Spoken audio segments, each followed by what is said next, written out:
নিচে হইলে জাকাত দেওয়া লাগবে না। আর একটা ব্যাপার হচ্ছে, যে কোনো ফসলে জাকাত হয় না যে ফসলগুলোকে গুদামজাত করা যায়। পচনশীল যদি হয় হবে না। যেমন আম রাখা যায়, কলা রাখা যায়, পেঁপে রাখা যায়, শাকসবজি রাখা যায়।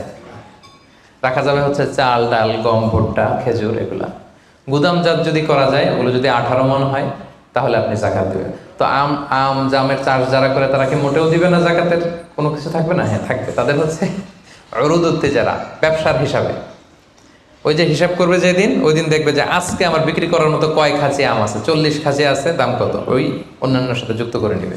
কিন্তু ফসলের দিতে হইলে কমপক্ষে 18 মণ, এবং এটা গুদামজাত করা যায় এমন পণ্য হইতে হবে। কিভাবে দিব বলেন? 18 মণের বেশি করছেন, ধরেন 100 মণ হয়েছে আপনার ধানের, কিভাবে দিবেন?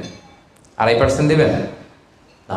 ফসলের জাকাতের হিসাব হচ্ছে ওশর আর নিসফে ওশর। আরবি বুঝতে যদি কষ্ট হয়, সহজ করে বলি, 10% আর 5%। ফসলের জাকাত হচ্ছে ভাই 10% আর 5%। 10% আরবিতে বলে ওশর। কখন